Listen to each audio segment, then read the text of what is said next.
Turn it over to Are we ready? All right, and just as a reminder too, as Amy just said, please make sure that you're muted and that you stay muted throughout this evening. And so first of all, then I want to welcome everyone here tonight. This is a special session that we're going to be focusing on the AEAs. And we're going to be learning more about what the AEAs do here in Iowa and assisting teachers and working with special needs students in our schools. And we're also going to learn a little bit more about the bills that have been introduced that's trying to limit the work that the AEAs do here in Iowa. Well, my name is Terese Grant, and I'm currently the co-president of the League of Women Voters of Iowa. And with me this evening to co-host and do a little bit of the tech work and is Amy Campbell, our lobbyist. And Amy will also be monitoring the chat. So please, if you have questions, you can put your questions in the chat. We will have time for Q&A once our speakers are finished. Well, when I first learned about the proposals to limit the work that the AEAs do in Iowa, I immediately knew that the League of Women Voters would need to advocate and educate everybody about the important work that they do here in Iowa. I'm a former teacher. I taught for over 30 years in Iowa. So this is something that's important to me, not only as a League member, but on a personal level as well. So with that, I'm going to introduce our two speakers. I'm so honored tonight to introduce to all of us, Margaret Buckton and John Speer. Now, Margaret can be described as an education advocate. Margaret is the executive director of the Urban Education Network of Iowa. She lobbies for the Rural Schools Advocates of Iowa, and she is a partner at the Iowa School Finance Information System. She has more than 20 years of legislative and lobbying experience, including working at the Legislative Fiscal Bureau and Iowa Association of School Boards. With Margaret's daily experience of lobbying at the Capitol, communicating with legislators, she will be able to give us a perspective of what is happening with the bills to dramatically change the role of the AEAs in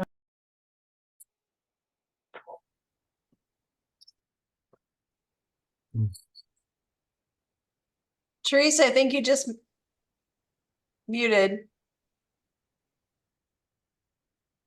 Yep, I hit the wrong button. Sorry. I'll go back. Yes. Okay, I don't want to leave anything out about John. So John is the chief administrator of the Grant Wood Area Education Agency, a role that he has held since 2017. He has been the superintendent of College Community School District, Ballard Community School District, and Alameda Community School District. As chief administrator of Grant Wood AEA, John oversees the delivery of services to thousands of students and hundreds of educators in a 7-county region. Now, Grant Wood AEA is one of 9 agencies across the state that assists students with disabilities and delivers general education and media services to educators. So John is going to begin and educating all of us about the services that the AEAs provide. Thank you, Terese. Everyone, thanks for joining us tonight. It's a passionate subject for me, as you can imagine. I should also let you know that we've had a retirement in our system. So as of last Thursday, so I've got a week on the job, I'm the shared chief administrator with Grant Wood AEA and Mississippi Bend AEA. So when you combine those two AEAs, I have the square footage of about New Jersey, and we have about 130,000 students between the two agencies, about 75,000 in Grant Wood AEA and around 50 or 55,000 in Mississippi Bend. So very happy to be here tonight. Nationally, we would be what we would be known as an educational service agency or an ESA. So in Iowa, they're called AEAs. 48 states have some form of an ESA or something like an AEA. I will say, though, that they go all the way from very little interaction and services to schools to Iowa's, which is really the most, one of the 2 most integrated systems in the nation. And when you talk to other ESAs nationally, they would want to be like Iowa or Michigan. Those are the 2 that have the most integrated services. And our AEA system was set up in the mid-1970s. Our Senator Charles Grassley is very proud of the fact that he started that bill when he was in the House, the Iowa House, I believe. And we've been funded in 3 areas for the 50 years that we've been in existence. So we serve students, families, and schools in special ed, media, which has become media and technology, simply because tech grows over time, and educational services, which would be math, science, reading, pedagogy, and all of those types of things. I think what's one unique thing to our system is that we have staff who are embedded in every school building in Iowa. And we take great pride. Oftentimes, some of the staff in the building don't know they're Grantwood AE employees or Mississippi Bend employees. They think they're actually employees of that elementary building or that high school or that middle school. So we work very closely with staff on a daily basis in all 3 divisions. About 75% of what we do is special education. So most of our staff is in that area, and most of our staff embedded in buildings are in the area of special education. We provide direct service, meaning our employees actually provide speech language pathology, occupational therapy, and physical therapy services, direct services, to all of the public schools and the accredited non-public schools in Iowa. And we also provide, like I said, media, tech, and EdServe services to all of the accredited non-public schools and the public schools in Iowa.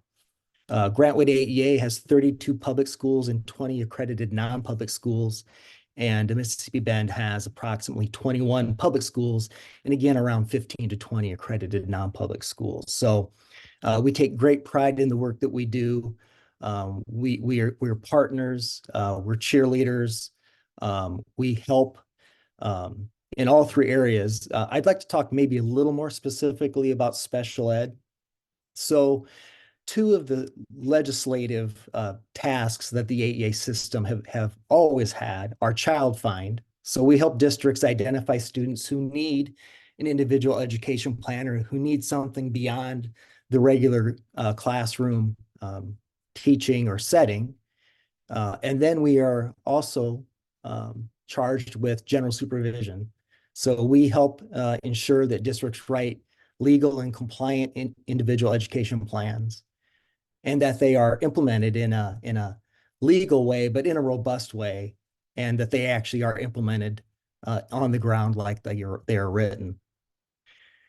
You know, and throughout this entire process, I think what we've said as a system, that we always want to be a part of the solution. You know, one of the things that has been talked about with the bills that have been floating around is efficiency. You know, and the AEA's attempt on a daily basis to be better and to be more efficient. And there certainly are ways that we can work with the legislature to attain that, but we think we can do it without damaging the services that children, families, and schools receive. And we certainly think that the first bill that was filed would have certainly impacted the services and schools and families and children. And so we've always just said we wanted to be part of the solution, and we still do, quite frankly. And if you look at the totality of the data, there's been a lot of talk about test scores and learning gaps, and there are learning gaps when you compare students with an individual education plan to students without. And we'll co-own that as a system. You know, as the AEA system, we'll co-own that with districts and with the DE, because we all want that to be better. But we also think if you look at a totality of the data, there are many data points that would say that Iowa system is one of the top systems in the nation. And I'll point out 2 or 3. So one of the ways you can assess how well a system is running is how many complaints you get. So every state, there are written complaints that go to the state. And all states submit data to a nonpartisan clearinghouse. And when you look at that data and you look at written complaints per 10,000 IEPs, Iowa's 3rd in the nation. We have the 3rd lowest rate, meaning we're better than 47 other states. And so that's one way that shows that our system is, I think, hitting on all cylinders. And I think that's clearly because of the staff that we have in buildings helping teachers implement, write, and improve their pedagogy. Clearly, I think that's something you can look at. If you look at graduation rate of special needs students, we're always in the top 10. The most recent year was last year. We graduated 83% of our special needs students. That would be much higher than some states' graduation rates for all students. So I was in the top 10 in the graduation rate for special needs students. And I've always said this, Iowa education works best when the AEAs, the districts, and the DE work together. I can confidently say I've been in this for 30 years and good things happen when those three entities work together. And I'll give you a really great example. Just within the last year or so, Iowa was named in the top 10 in elementary computer science education. I won't give you the years because I'll be wrong and the numbers will be a little off. But the DE led a bid for private companies to help them give training to elementary teachers around computer science. It came in very high. They didn't want to pay that much money, so they asked the AEA system to do it. So our system did it for practically free. And so we worked with the DE and we provided summer training to elementary teachers to implement computer science in their classroom. We also go into classrooms if they want. We'll coach them in computer science and coding. I happen to be in a classroom in the Iowa City School District within the last couple of months where students were learning to code. And so that's an example where the DE, the AEA system and districts worked very closely together. And now we're the top 10 in the nation in that statistic. So if you look at a broad set of statistics, obviously we want to get better. We want to close that achievement gap. But if you look at a broad set of statistics, I think many people would say we're one of the tops in the nation as far as special needs students goes. I won't go on any longer. I'd rather answer your questions than talk, but I appreciate being here tonight and would certainly will entertain questions after Margaret. Thank you. Thanks, John. That was a good review. Amy, I wonder if you could allow me to share my screen so I can show a couple of charts. I think it is allowed. Are you able to? Oh, I can now. Yes. Very good. Oh, okay. Okay. I want to talk for just a minute about the governor's rationale that's being told in the media about offering this bill. And there was a study that was conducted by a group called Guidehouse out of Virginia. And they published this chart. And this chart also is in the governor's budget and brief, which is the book that she puts together with the Department of Management when she announces her budget to the state. And from this chart, it has two things on it. The lines that you see there are the test scores for the National Assessment of Education Progress. That's the NAEP score, which tests a few students in every state, and they try and have a random sample of those students that represent the demographic makeup of your state. But for our Iowa fourth graders, for example, there were less than 300 fourth graders with disabilities that were tested. So it has those two lines, and the lines there, this is Iowa on the left, the bar, and that line shows that our students with disabilities tested at 210, that's the darkest line. And this is just one of those things as a communications person. The darkest line, the one's the most evident, that is the oldest one, that's 2019. The more recent line where our students scored 215, that was in 2022, so slight improvement there.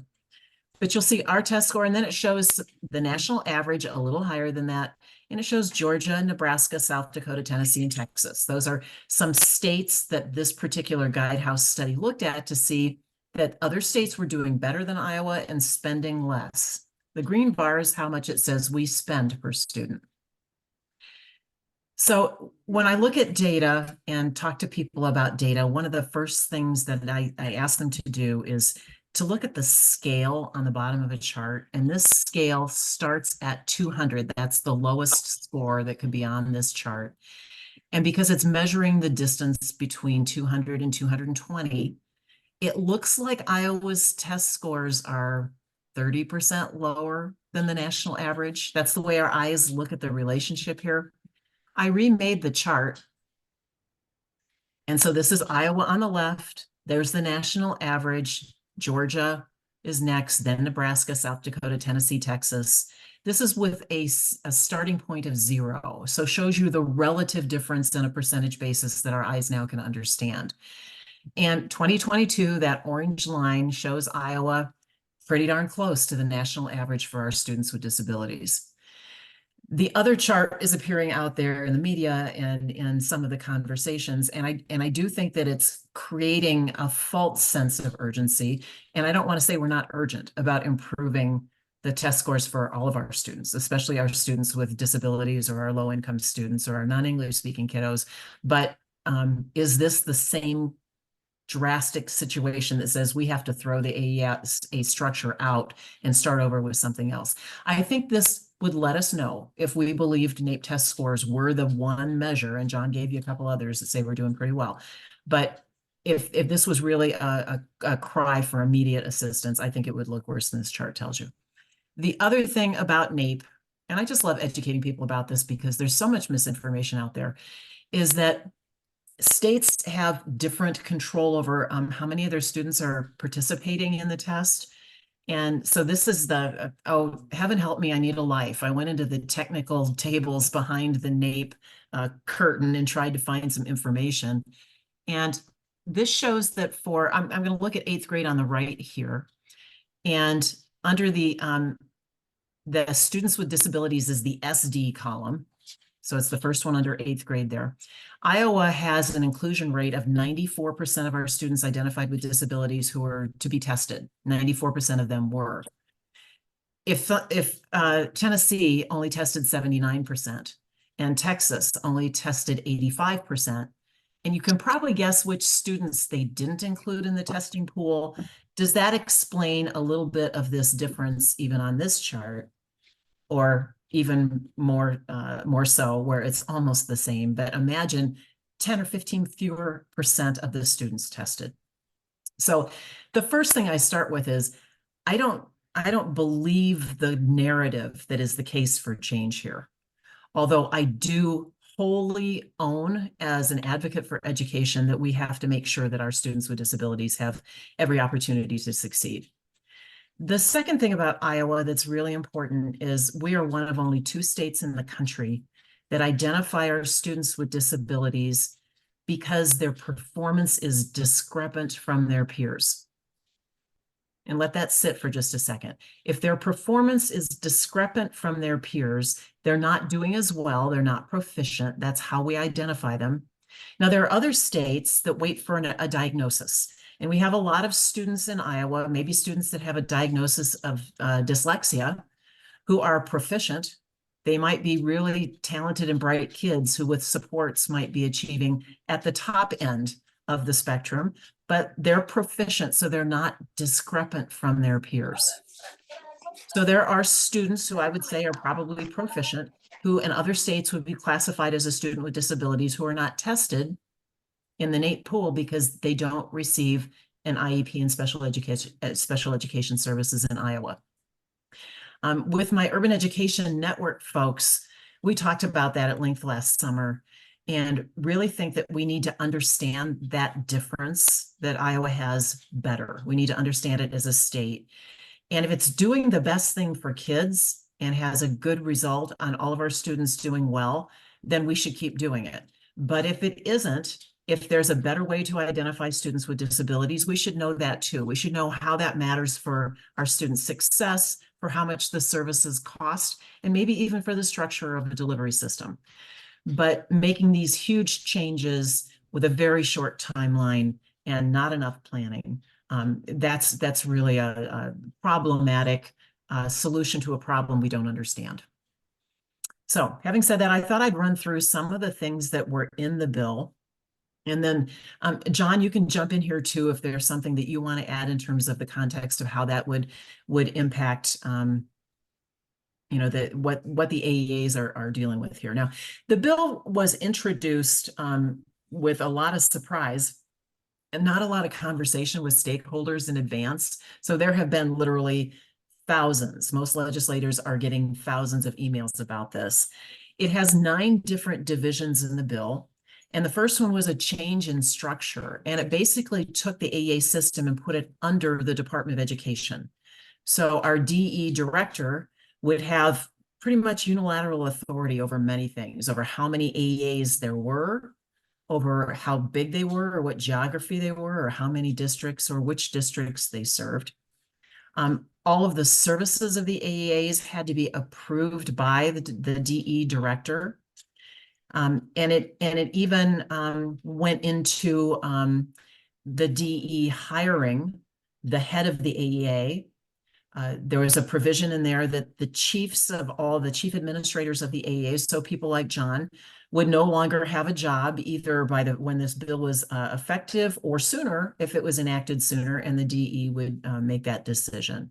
And then the new division leaders or special education directors of the AEAs would have to have a special education licensure, and it refocused the job of the AEAs on special education.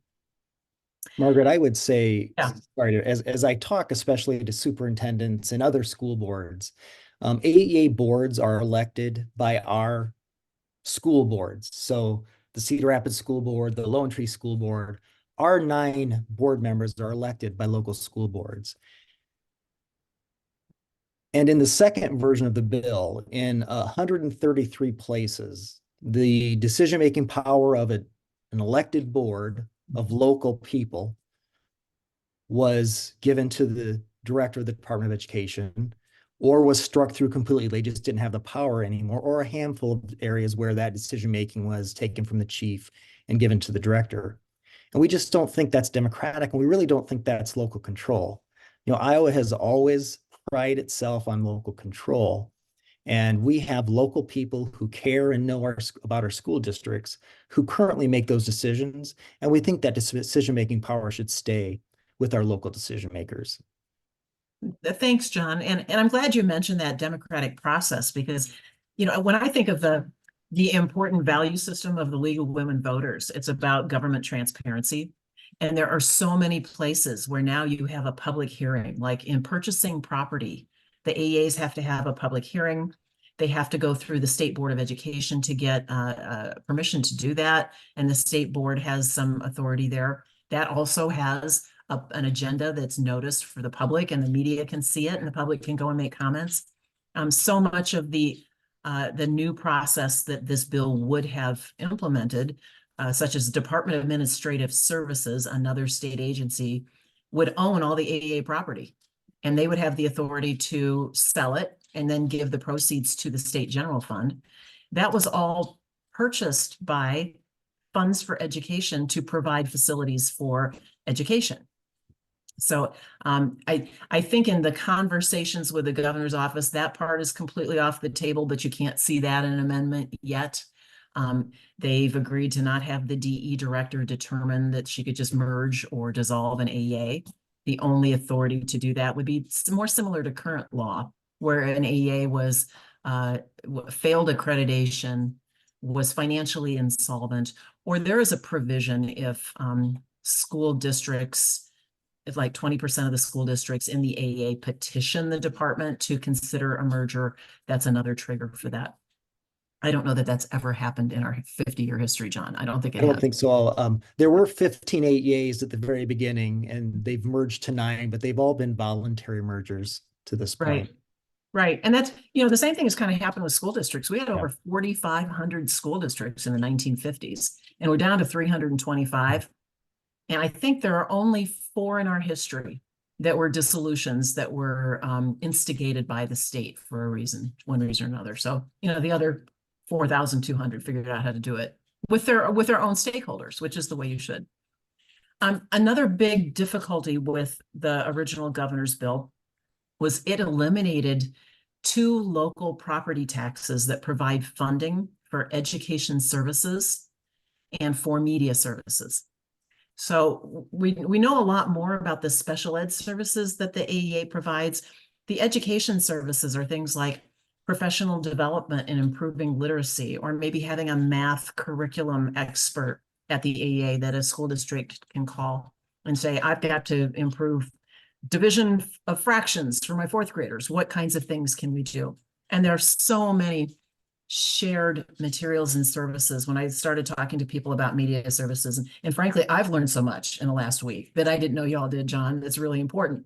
Like one Margaret, of the let me give you a real example. And the Yeah. only reason I know this is because I did an interview with the Daily Iowan, which is the University of Iowa student newspaper. So it's an Iowa City example. So as an AEA, we have the power to purchase around the state. So we provide a bunch of online resources. It's in the 20s, online resources to schools. Well, as an old English teacher, one of them is EBSCO. And that's a item that will do research for you, background research. When I was a teacher in the 90s, you actually had to look it up in a book, but now it's an online resource. So it costs the AEA about $160,000 to $170,000 to provide these 20-something resources to all 32 of our public schools and 20 accredited non-public schools. It would cost over $1 million or more, several $1 million of each individual district had to buy each of those resources. So we looked at EBSCO Host. Iowa City alone, with their students and staff, accessed EBSCO over 1 million times last year. Wow. You know, that's one of the 20-something online resources. And so people forget about the power of bulk purchasing, which the AEA system provides, and the millions and millions of times those resources are accessed by students and staff. Mm-hmm. Another example I heard from a school district was there were science kits that were used in a science class that would be really expensive for a district to buy and own, but they can share them because the AEA has them. They borrow them, like going to the library and borrowing a book. They borrow the science kits. They use them for their students. They take them back, and then another district has a chance to use those.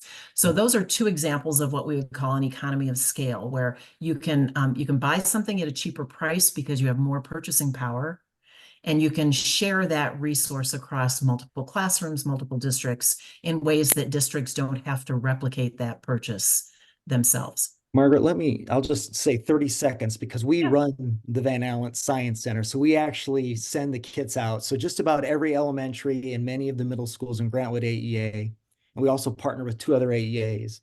So it's basically a science lab in a box. So we have a series of vans that deliver the science kits to the school. So when you go to your classroom, your lab is right there in a box. You open it. All the resources are there. The materials on how to run the lab are there. We do online training for staff if they want for the labs. And when they're done, they box it back up, they send it to our center, and we actually have staff then go and they replenish the kits over and over again. And so we literally send tens of thousands of labs, science labs, to schools around 3 AEAs. And the schools it costs them next to nothing compared to what each individual school would have to pay to have their own kits. Then they'd have to have someone to replenish the supplies. They'd have to buy the supplies. So that's one of the economy of scales that the system can provide. Excellent. So think when we saw this first bill and it completely eliminated that levy, that local levy, $32 million for media services, $31 million for education services. So that's $63 million out of the system. That was championed as property tax relief. And to let you know how much that is in the district with a lot of property value is about 2 cents of tax rate per $1,000 of net assessed taxable valuation. In a district with not very much property supporting their kid, the highest levy was about 48 cents. But the districts didn't have access to the funds, and neither did the AEAs. So now imagine these science kits are gone. The AEA doesn't own them because they have to turn them all into Department of Administrative Services. And the schools now have to buy materials, and they don't even have the money to do it anymore. So that was a huge red flag for any school district or AEA looking at that we wouldn't have those services available and the school districts wouldn't have the money.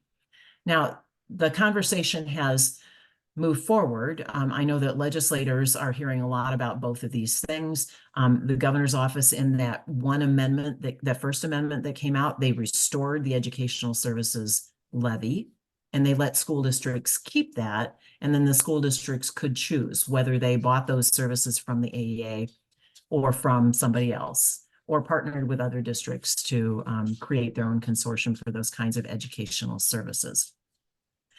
So that kind of puts us in a quandary, because there are some school districts out there who believe that they have enough mass and capacity to provide some of these programs on their own. Most school districts do not. And in working for my rural schools in particular, not only do they not have the economy of scale to have a special ed consultant or somebody who would help with speech language pathology, those kinds of services.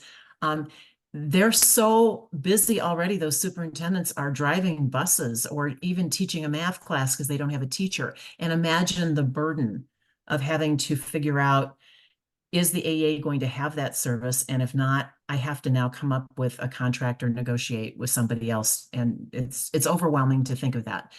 Then you compound that with the timeline. So the school districts were originally supposed to decide by April 1st if they were going to contract with the AEAs or work with somebody else. And then the AEAs had to decide in very short order, because you have to have contracts with your staff right about that time. And you'd have to submit your budget to the state board to be approved. The timeline was just simply not thinkable. It's not possible. Margaret, what I like to say is, even if you had the most competent organizations in the world working on this, no one could do this in 4 months or 3 months, whenever the bill would pass. I mean, there are literally thousands of decisions by both districts and the AE that would need to be made in that time frame. I don't believe it's actually possible to make the decisions in a reasonable and rational way in the time frames of the bill. Right, agree. And all of our school districts agreed with that too, whether they were big school districts or small school districts. Everybody said that's not possible. So you will see in writing all the time, as constituents are communicating to their legislators or to the governor's office, slow this down, right? We have to be thoughtful about this, especially because our kids with disabilities hang in the balance. I don't want to get too much into the weeds on the policy in there, because I'd really like to answer the questions you have that you're asking. And I did see one question about comparing the per pupil expenditures for students with special needs. And I'm so glad you asked that. So when I dug into that Guidehouse report that was done with I'd say they're a competent think tank out of Virginia that looks at, I don't know, organizational structures for non-publics, for publics, for governments, for private sector, and they do analysis and give recommendations. In the very small print of that report, it said that there were 12 states who reported zero expenditures for students with disabilities. And in those 12 states, there's some pretty expensive ones like New York and Massachusetts and Pennsylvania, who all spend more than double per pupil what we do in Iowa.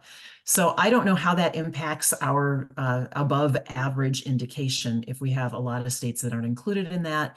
And we're still trying to find the table that's in the NCES database that generated this number. And I've asked the governor's office and others to confirm, and it's elusive. And that always gives me pause. Usually if I can confirm data, everybody feels better about it. So we're still trying to track all the numbers down. I would say the same thing for the AEA system. We're having a hard time independently verifying really any of the numbers. And I'm not saying they're wrong or inaccurate, but with the information we have, it's almost impossible for us to verify most of the numbers that are actually out there. Something about this place. Now, the outfit that you guys. Yes, I agree. We're having trouble, and so are school districts. So there was a distribution, a spreadsheet that went out to every school district saying, this is how much state and local money you'll get because you keep your flow through dollars. This is how much federal money you'll get. And then the school districts would look at that, and they can't tie it out to any of their accounting systems. So another reason why this has been so rushed and it's so difficult to know what your next steps should be if you don't know where that information is coming from. You know, Margaret, since we're talking finance, I saw a question about flow through dollars. And I think that's it's a really great question. It's an important piece of information. So in 1975, there were 99 county offices of education. So the bill took that money and then had a new appropriation, so new money. They combined those and they sent them to the AEAs through the districts, called flow through. So the money was never taken from schools to fund the AEA system. So from that first year, that money and the new appropriation has just built with increases in school funding. So at no point did the legislature take money from schools and send it to the AEAs. It's always been flow through, and it started with new money and existing money from the 99 county school system that the AEA system replaced. Yeah, very good. I just saw a request for the copies of those charts. I'm going to email those to Amy, and she can send them around to anybody who's interested. And I didn't even show them all to you. They have more charts in there too. So have fun reading that. And if you have any questions, feel free to reach out to me. So we don't have confidence in the numbers, and everything is so fast in this bill. And I do know that for next steps, the House and the Senate are each working on a different version of their own. We don't know exactly what's going to be in those, but the legislators who are working on those that I've spoken with believe that the governor's bill went too far too fast. I think that we'll see some elements of gathering information, whether we call that a study or something else. They will probably start very slowly and they may not make changes to the special ed piece at all.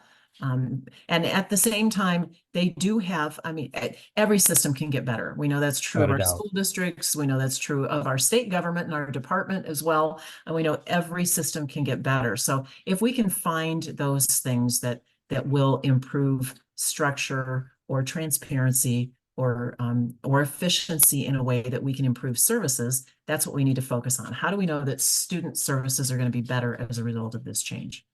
Margaret, I don't want to forget this because I think it's important. We obviously still need to advocate for the system. You know, literally tens of thousands of Iowans, and I'm not exaggerating, tens of thousands of Iowans have contacted legislators through email. They've gone to forums, and I think we should thank our legislatures because the Iowans asked them to slow this down, and if there is a bill, to make sure it makes sense. And our legislators listened. I mean, that is democracy at work. So if you attend a forum or if you email a legislator, the first thing you need to do is thank them. Being a legislator is a thankless job, and we should thank them for this is how democracy and politics should work. And I think we've seen a really good example of that over the past 3 weeks in Iowa. Yeah, and the other thing, I have two other things there that I'm thinking of. One of those is one of the talking points that was used to justify this change was that the AEAs had grown beyond their scope. They called it mission creep. And it's really interesting. In the Iowa Code, there is a section that says the AEAs are supposed to respond to the needs of school districts when they ask for something. And if it's not in their original charge of special education, education services, or media services, then they can structure that service in a way that the school districts pay for it. And so we have lots of good ideas that have come about, whether that's an accounting software that came out of Grant Wood, or internet hosting that came out of Mississippi Bend, and other things that may not have been part of the original charge, but they're saving school districts money. And so if those services disappear, then school districts are going to have to buy them at a higher price and won't have enough money to do that. Yeah. It's also fascinating to me that there have been some conversations about other states' systems. They talk about the CISA system in Wisconsin. And that is not just a fee-for-service system where districts contract for those services. They have a for-profit arm of each one of those CISAs that take the good ideas they provide for their school districts in Wisconsin, and they sell them across the country or to other private entities. And with the profit they make from that, they're able to then invest in more systems and services for the school districts in Wisconsin. So there may be ways to think about that role, but to call it mission creep rather than responsiveness I think is wrong. But then how do school districts feel like the AEAs have those resources? There's a question about economy of scale, and I think we've talked about that. And we usually think about bulk pricing and being able to lower the price, but I wanted to give you an example of economy of scale and location. So at Grant Wood AEA, There are 26 school districts, both in our AEA and south of us. We have a handful of schools outside of our AEA and to the west, where when you come to get your computer fixed on site, so the technician is actually a Grantwood AEA employee, but they're housed in the building. And there's about 16 of those 26 or 18 of those 26 districts that we're actually their technology director. So we provide all of the firewalls, the internet, the inner workings and the systems there. And we're able to do that because we can draw people from populated areas, and we can have them go and work in areas that are less populated where you can't find, for example, computer technicians, or like Margaret said, speech language pathologists or whatever it is. So if we were not able to provide that service to schools, they might be able to find a company that could do it, but I can guarantee you it'd be much more expensive than what the AEA charges for that service. Sometimes we go directly with the district and it's the same pricing scale. And sometimes we have to compete or do an RFP with a company. We've never been beat on price. And it's because we pride ourselves on service, and we don't make a profit. We just try to break even. And districts would have a hard time filling many of the services that the AEAs have started to do because districts have asked, we can't do this ourselves. Could you help us do that? Yep, very good. Now, I feel like I should tell just a little bit of the other side of the story, because we do have a few school districts out there that have been kind of vocal on wanting to change the system somehow. And I'm sure that when Iowans get together with stakeholders and talk about solutions, we'll come up with things like that. In some of our urban centers, like Des Moines actually has its own special ed department rather than working through Heartland AEA. And there are other large districts that think if they had those employees working for them instead of for the AEA, they might have an opportunity for better alignment with the things the school district is working on. Now, that's not every large district thinking that at all. And by the way, we've had, when our urban superintendents get together, many of them said that they would not opt out of those special ed services, even if they had the opportunity. So I think sometimes things get exaggerated in both directions, and we just want to make sure that we're identifying when we can how those systems could get better.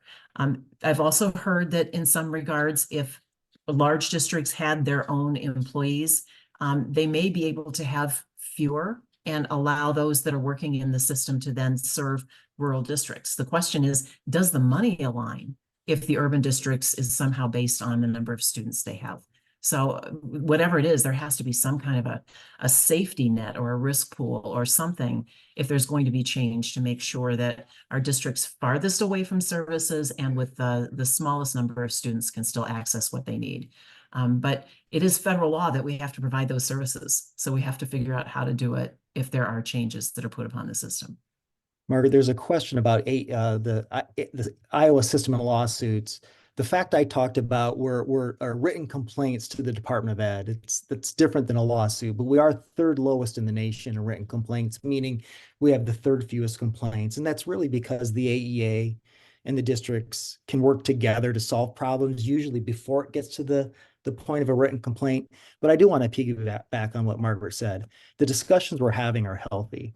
And the AEA system, we're not afraid of efficiency. In fact, we try to do that on a daily basis. And we would like to help the state decide and help have input in how that efficiency works, because we think there are efficiencies that we could actually implement that wouldn't impact the services to kids, families, and schools. So the discussion is absolutely healthy, without a doubt. Yeah, I would agree with that. And you know, the media services, when those were created so long ago, you really did have to have a van that delivered everything to a school because there was no Federal Express, right? Yeah. So things change. And I think one of the struggles that school districts are having right now in the areas of cybersecurity and making sure data is safe and there's privacy for staff and students, and not to mention other kinds of safety for school facilities and crisis planning, all those things that AEAs have been able to help with. I'm sure that none of those were on the radar of somebody who defined media services 50 years ago.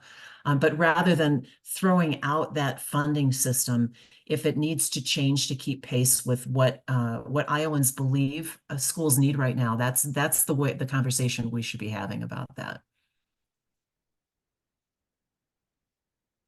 I'm going to jump in here with a question because a couple of them kind of alluded to the the fact that you guys are calmly and very logically presenting your case. And I guess Dr. Speer is Iowa nice too in the chats, but and I've had the benefit of hearing Margaret at the Capitol a lot. This is how she presents to legislators. But there is one question that asked about if you've had the opportunity to present to legislators on this. I know there's been some listening sessions, but I think that is a valid question. You know, League likes to do evidence-based policy, thoughtful policy, and we research before we take positions on this, which is what you would hope policymakers would do. But I guess one of the questions is, have you had an opportunity to do that to a committee or individually? Go ahead, John. I'll let you go first. Mostly what we've been able to do, and this isn't all that unusual with just about anything. Most of what we've been able to do as a system is to talk to individual legislators, small groups of legislators before and after forums, legislators in forums, through email or phone calls, or actually being at the Capitol. And so, you know, we get to quite a few of the legislators in that way. Margaret, it would be pretty difficult, I think, to have an hour-long forum with the Senate and the House. I mean, unfortunately, that's not typically how things work, but we have had a chance to talk to individual legislators, and we do our best. We were kind of joking before the Zoom started that the AEA system has talked for years about people not really knowing the AEA and having a hard time getting our name out there. Well, I think that problem has been solved for us this year. So if you want to look at it in a positive way, a lot of people now know about the AEA who maybe weren't paying attention before. Yeah, I would agree with that. And, you know, some of these issues are so complicated, it's hard to break them down in the snippets of time that we have with the legislators. But I try and do it two ways. I mean, I always have copies of those charts and other pieces of information with me. So when I have a minute to grab a legislator and they have a minute, we sit down and look at things and talk about them. But I also try and educate school leaders through webinars, through issue briefs and position papers, kind of role-playing sometime how you have this conversation and giving them the information they need and encouraging them when they talk to their legislators at home. What do the legislators say that doesn't match with your sense of reality, and what kind of information can we provide to correct that, whatever that may be? And in this day and age, with all of the immediate social media blasting that's going on, we spend an awful lot of time trying to correct the myth that is out there, the myth of the moment, and figuring out how do we have that that meaningful conversation that's based on real information. Yeah, I don't know how to answer Cindy's question about having a list of senators who are hard nose. I think you'd be surprised that there's a lot of legislators that are hard nose on the governor's bill. But how's your tracking doing? I think that the response to the first governor's bill was so strong that I heard one vote count. There weren't any in favor. Now, you know, that half of what we do at the Capitol is rumor and innuendo, and the other half is just wrong. So it's hard to keep track of those kinds of things. But the conversation has changed so quickly, and the Second Amendment made some small improvements, but there's a long way to go before I think you would see any kind of consensus. The other thing that's different, you know, last year when I was here talking to you about education savings accounts, there was a vocal group of advocates working to pass that bill for 10 years. And you think about 42,000 private school students, and they have parents and grandparents and neighbors and people who sit next to them at church, and a lot of people who thought that was the right policy. So there was some pressure to help the legislators overcome any doubts that they may have. We don't see much weight on the other side of this equation at all. When legislators are talking about it, they're saying thousands of contacts and nobody's in favor. Yeah. I mean, I've talked to some veteran legislators, both Democrats and Republicans, who said that this issue, by far, they've received the most engagement from Iowa citizens of any issue in the history of them being legislators. It's pretty amazing, really. Mm-hmm. We've got another question about what impact does no longer designating the AEAs as a public agency have, both in terms of what the AEAs can do and how parents can enforce a child's IDEA procedural safeguards? That's a hard question to answer because I would say in general, in probably all of the versions of the bill that I've seen, there's not really been, I don't think, enough information to really dot the I's and cross the T's. So I don't really know how to answer that. I will say this. I believe if you remove the AEA system, in the middle, it's a three-legged stool. I don't think the system really works anymore. And I do believe that any system that doesn't have the AEAs in a robust way isn't better for kids, families, and schools. The AEAs are oftentimes in crisis, a moderating force that can work both with districts and parents. And I think that's really why we see so few complaints compared to other states in the nation. And honestly, we have good schools. The AEA is a strong system. The DE historically has worked very closely with the AEAs, and I think that works in Iowa, and has worked anyway in the past. And the other thing I would say, the AEA, even if an improved version of this bill moved forward, because we know the original is not going to, okay, but if an improved version of this bill moved forward and it put more power in the hands of school leaders to decide what services they were going to get from the AEA, I would still think our AEAs would be vital and vibrant because so many schools know they depend on their services and the AEAs are responsive. So if there was something that school districts needed, they would still be in a position to find it, but it would take a different relationship between the school district as the customer and the AEA as the provider. It's not quite as collaborative as what we have now. It would be different.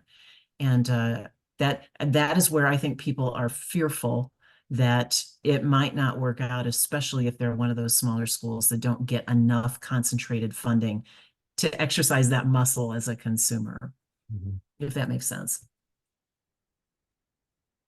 So remind me, Margaret and John, this bill has to come out of committee before the funnel next week. Yeah. Yes. Do you get a sense that they'll pass out like a stripped down bill just to have something alive, or do you think they might let it die? I think that they're going to have a different bill authored by the Senate and another bill authored by the House. Both of them will be very different from what you saw from the governor. I don't think they're going to match. And we could spend another hour and a half talking about the other big policy in this bill, which is $96 million to increase teacher pay. And that's incredible. It would be, the goal is to set minimum teacher pay in Iowa at $50,000. And then for teachers that have 12 years or more experience, $62,000. Right now we're at 34 or thereabouts for the minimum. So that's a huge increase.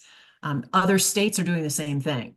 So the governor's goal was to be 5th in the nation in starting teacher pay. Right now we're 35th. And it's not just $96 million this year. It's the state's continued investment in adequate funding that makes that 96 million and that 50,000 keep pace with inflation. And that has not happened over the last 15 years. Margaret, I don't know if you said it, so I should say this. That should be taken out of this bill. Teacher pay has nothing to do with a bill about the AEA system. And so that should absolutely be a separate bill to this. That's just my opinion. There you are being rational, John. Right. And when things are political, sometimes there are bills and ideas put together to either split the lobby or to pull other stakeholders into a discussion. I think that's why eliminating those 2 property tax levies happened. Because when you noticed at the subcommittees, it wasn't just school people talking. You had the Iowans for Tax Relief and the Americans for Prosperity, and some real estate people who say, yeah, that little bit of property tax relief is nice. So it's getting enough people in favor that they hope to push it over the edge. But in this case, I don't think there were nearly enough. Okay, good question. Somebody asked if the bill doesn't come out before the final date, is it dead until next year? It's actually dead forever because this is the second year of the biennium. Now, having said that, in each of the last 5 or 6 years, there has been something that appeared at the end of a session that didn't have stakeholder input, that was amended onto an appropriations bill with a strike after amendment that nobody got to have a subcommittee about, or, you know, a forum back at home to discuss with their legislators. And to me, that's why it's so critical that even if you hear this idea is not going to go anywhere, keep talking to your legislators about it and don't let them forget the thousands of people that have concerns. And if they could do something right, what would that look like?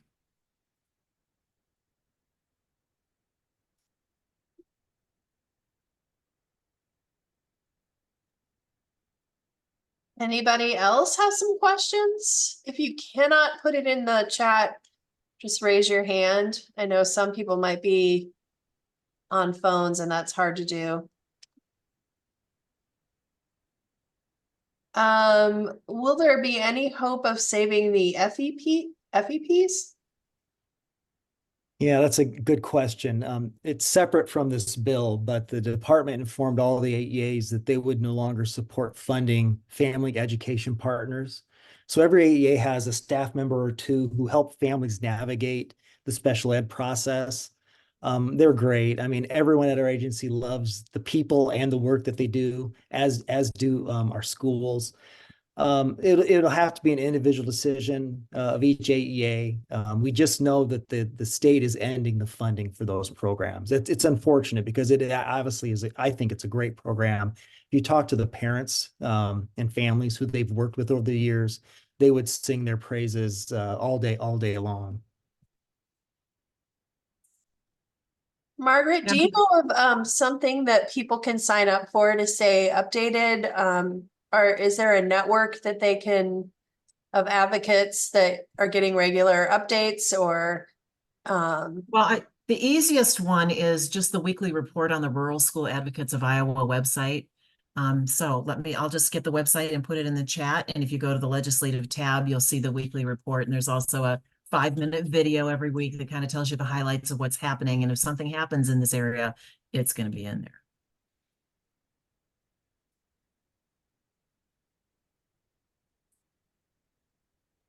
I think there's a good one from Heather Sievers, who I know is a parent advocate. Is there IEP progress to goals data tracked to demonstrate performance growth across the state or graduation from services when goals are met?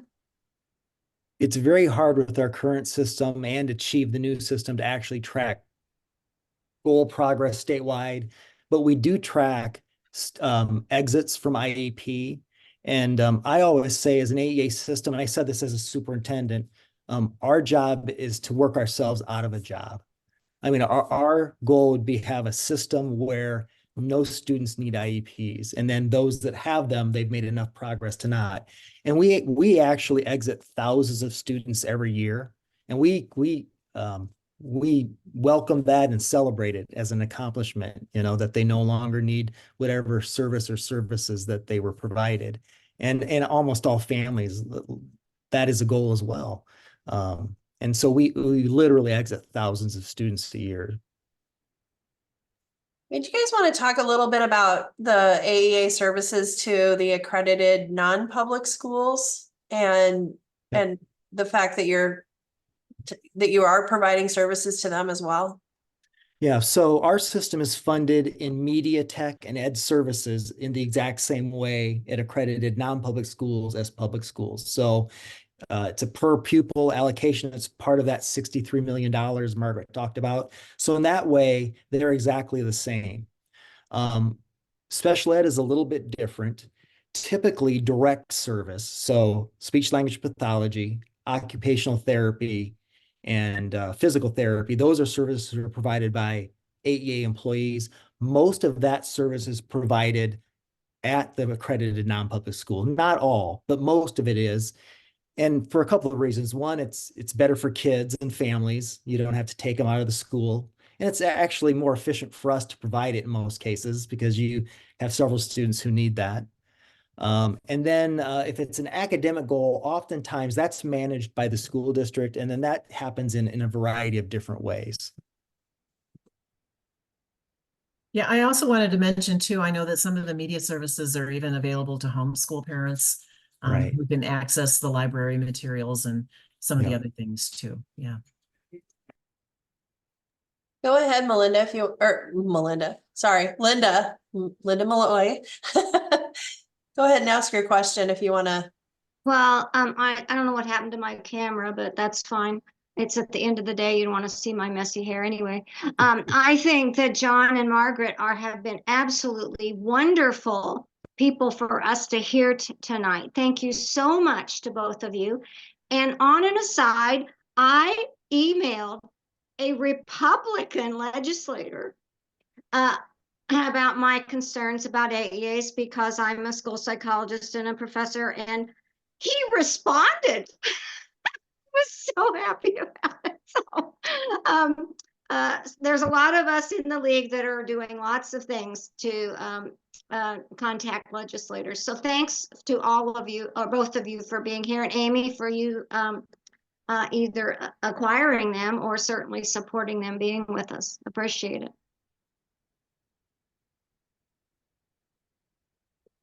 Lots of Thank you. questions about your staffing struggles and what this is doing for people and their jobs and their job security, and some plans on what what to do. Are you prepared to handle the mass migration of professionals who might leave the state because of this?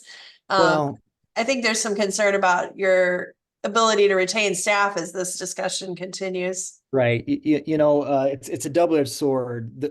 It's a really good thing that it's slowed down, but now we have to get it solved, because the more uncertainty there is, obviously staff are nervous as well as they should be. It's an uncertain time. And so now the more quickly we can get something reasonable done, or whatever happens, then it'll be about continuing our work in the system. We have lost a handful of staff already, and I would guess we'll lose a handful of staff as time goes on. But if we can solve this in a way that doesn't really hurt the system or schools or families or kids, I believe we'll retain most of our staff, because just like being a teacher or a principal, it's a noble cause.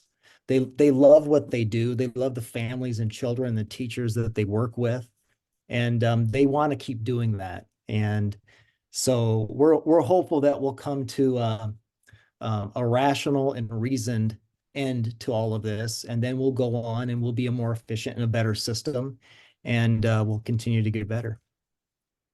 We have former Senator Johnny Hammond here with her hand raised. I'm sure she's got some thoughts too. Go ahead and unmute Johnny, or I can see if I can unmute you. Can you unmute?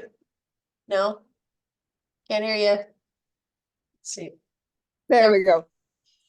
So my question is, because I'm so far out of the loop, are they still doing interim committees? Are they? You bet. This This is a year for the school finance interim committee that happens every 5 years. So that should be this fall. And it would be a great topic for those people to understand better how money gets from the funding formula to schools to AEAs. Yeah, well, it would seem to be a good strategy, at least, to suggest to all those people that are insecure about how they're going to vote, to suggest that study might delay things for a year. And as a matter of fact, it was way too fast anyway, the way the governor proposed it. Just let's take the time to study. There may be ways we can do things better. And let's look at all of this and look at the unforeseen consequences of doing it too rapidly. Give that suggestion to some of those legislators that are really concerned about their vote. Indeed, I think that's my strategy. I think about half of the 1,000 and 3,000 people they heard from might have said that, because I've heard several legislators say we might have to do some kind of a study. So we'll see. Okay, so they're hearing it. That's good. I think it's something everybody can add to their contacts too, for sure. Other questions? Anybody else want to raise your hand? Or unmute? I might have just accidentally unmuted somebody that just, or muted somebody that just unmuted, but other thoughts? It is an Hey, Amy, election this year too. Oh, go ahead, Heather. yeah, this is Heather Seavers. So, can you hear me okay? I'm on my phone. So, um, I also had written into the Senate Education Committee today, but one of the things that would be really important as part of the study, I know that special education in the AEA system is obviously a really big part of what's going on currently, but I think a bigger part of this is actually to look at the systemic issues that are going on more broadly in our education systems. Teacher pay is clearly one of those things, but also really digging into the impacts in our state that would impact the performance in our schools. And that's also, our demographic data hasn't really changed much in a long time. And 40% of our state's kids are in low socioeconomic status. And so uprooting this system is really impactful also, because if parents have to be taking their kids other places, if nothing's accessible, like, will those things occur? Like, I think there's a lot we can look at broader around what our education systems really need to be successful and improve long-term, broader than just this, the special education population. Oh. You probably can't see the nods if you're on the phone, but they are agreeing with you.